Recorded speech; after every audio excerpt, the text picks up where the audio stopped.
Welcome back. And now we are at part 4. See, there's 4 fingers here. Only have 4 fingers. 4 fingers. Part 4 of this week's New Comics Bitches! So, this is the kind of important part where I talk about these are my picks of the week.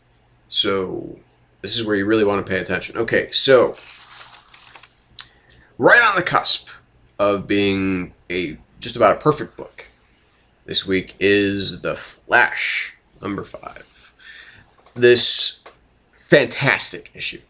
Just, there's a lot of territory that Francis Manapul and Brian Buccellato, they cover, and it's really deftly handled. I mean, on every front. I mean, the issue, it gets pretty deep into a serious moral issue that looks like it really might come back to haunt Barry. And that's, of course, that in order to save his best friend, or one of his best friends, whatever, he has to stop the machine that is going to give life to all of the clones, basically to mob rule. And so, I mean, he's killing sentient beings by stopping this machine. And this whole thing with the kind of the mystery of the electromagnetic pulse and everything like that. We've got some really interesting stuff going on here. And of course, we are laying the groundwork for Captain Cold to be returning. Yay! Because, like I said, I mean, if, other than Batman, as far as rogues galleries are concerned, you got to hand it to the Flash. He's got the best rogues gallery out of pretty much any other, major or minor DC character. It's just fantastic stuff. Really, really, really well thought out. The cliffhanger this leaves off with. It's kind of a shock, but it's more of a shock and a cliffhanger combined. It's like it's 2 in 1, and that's great. When you can really oh my God, I have to see what's going to happen now. It's great stuff. I mean, that's, obviously when you're dealing with a hero's powers and the dangers that those powers may have, not only to themselves, but in the case of the Flash, to the entire world and the entire universe, that's where we're getting into some really juicy stuff. And that's why I am loving this, Manapul's work on the Flash. It's really just terrific stuff. This is a 4.5 out of 5, real close to 5 on this one. See, I got my Flash ring here. You can see. But yeah, Manapul's art, I mean, it's so damn good. It's so good. It's just great stuff. I just love the look and the feel of it. It's kind of gotten beyond its original issue. The first issue, it's like, okay, this is really nice and breezy. It's cool. It's fun, and it still is all of those things. But it's gotten kind of beyond. We're getting into deeper territory here. So, again, 4.5 out of 5, pretty much on the cusp of 5. I'm not going to quite call it that because, again, we have this kind of there's a shortness to the issue that I do have a problem with. It doesn't feel complete, but that happens. So on to our second pick of the week is.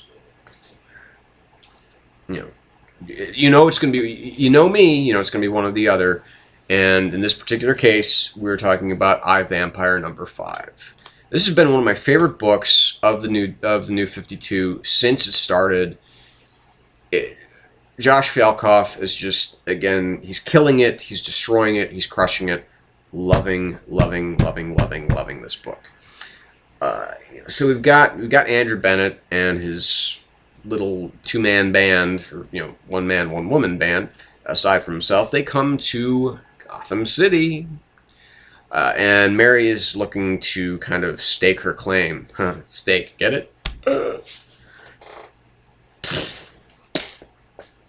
Anyway, I was not concerned with Fialkov bringing Batman into this book because I knew he would handle it.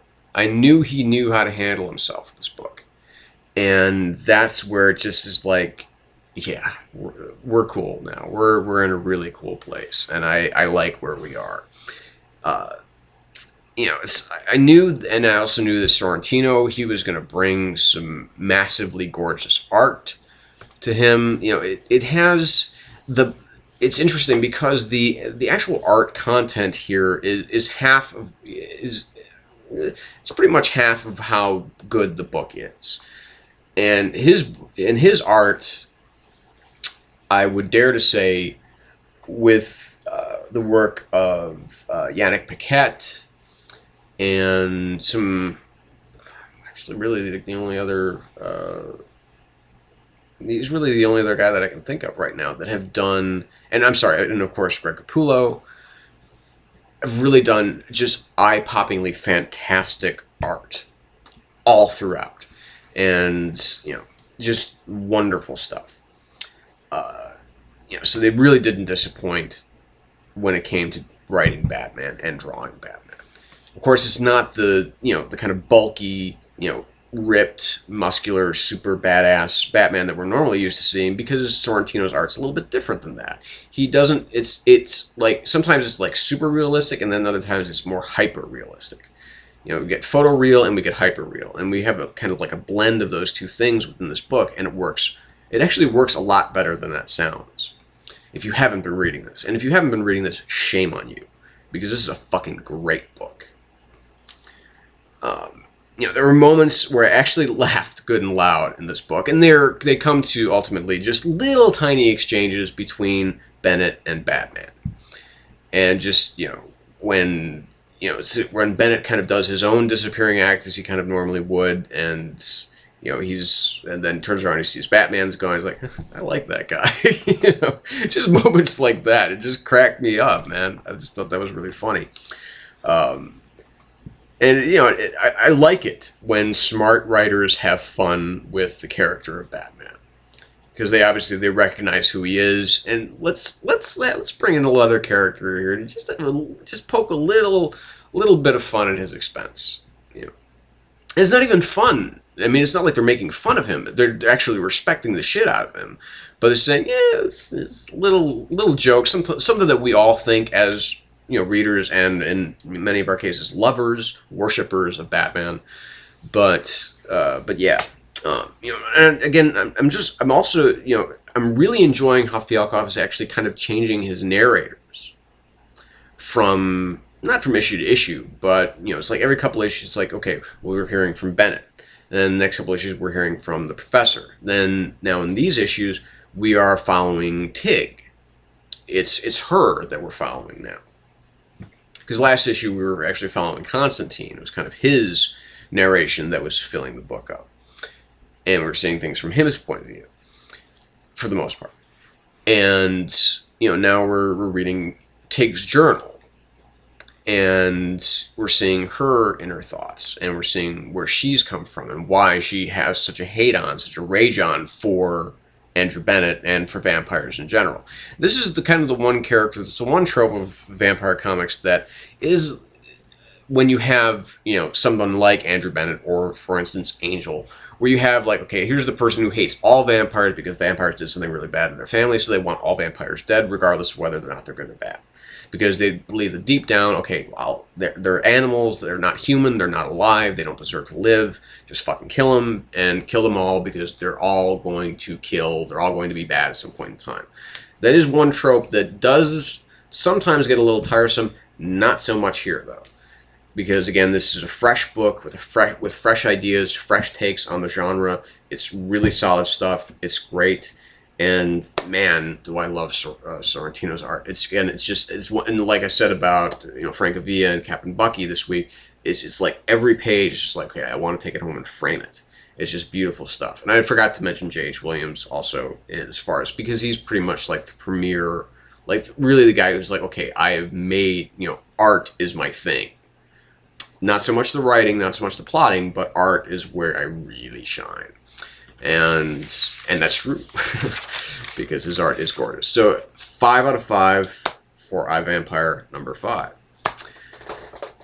But now getting on to Book of the Week. Again, you saw this coming probably a mile away. As soon as you saw what this week's releases were, yeah, this is going to be James' Book of the Week. So I wish that fucker would get more,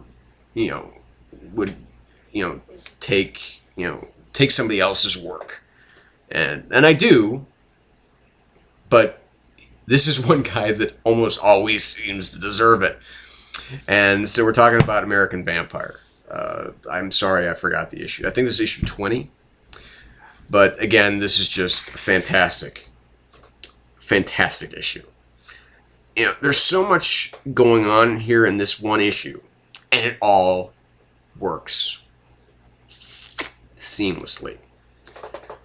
From having fun with kind of the 50s B movies about like the teenage, like the delinquent greaser types, and to the really harrowing car chase that we have at the kind of forefront, the through point for this whole issue, and then this, the damsel in distress in the trunk of the car, and then to Trevor's own youth and what he obviously had to experience, and then to holy shit. I guess you can't keep a good villain down. So this is really what is cool about this book, is because you have somebody, when you have a character like Skinner Sweet, you have someone who could very easily, I kind of liken him to, in Preacher, the Saint of Killers. He's someone that, I kind of get where this guy is coming from, but this guy is a real piece of shit. He's a villain, but he's not. Sometimes he's the anti-hero. He's never a hero. He's always, at his very best, he's an anti-hero. And at his very worst, he is a horrific villain. And that's what we get most of throughout the series. And, the Skinner Suite, he's a villain. He's an evil bastard and deserves to be put down. And, we all thought, you thought it, and I thought it, then in that last bit with Pearl, that Skinner was truly gone. But here it is, it's the 50s now, and Skinner Sweet is indeed still alive. So, and thank God, because not that this book needed Skinner Sweet to keep going, but obviously having that character come back, especially in a surprise fashion, is a wonderful thing. It really is, and I'm glad to see that we have this great new hero of our book fighting its greatest character, really. I don't know about greatest. One of its very greatest, because obviously Pearl was a great character. Cash O'Donnell was a fucking fantastic character. I loved him, but to have Skinner come back, awesome. I love this new character. I love Trevor. He's such a great new character. And Snyder and Albuquerque, they keep this breakneck pace all throughout the book, while also exploring these really great character moments and these really great character beats. Like when we are exploring, okay, well, this is Trevor when he was a young man, when his parents had been destroyed by vampires, and he's in a fucking insane asylum, and he's getting ECT and so on. So it's horrific stuff.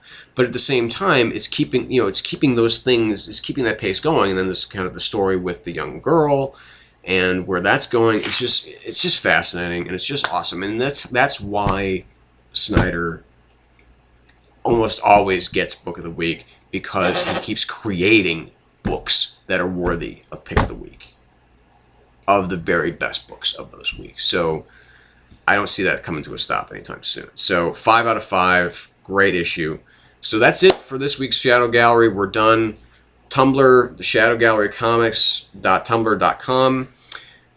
Follow me on Twitter at Donnelly92274. We're out of here. Good night. Shadow Gallery. Goodbye.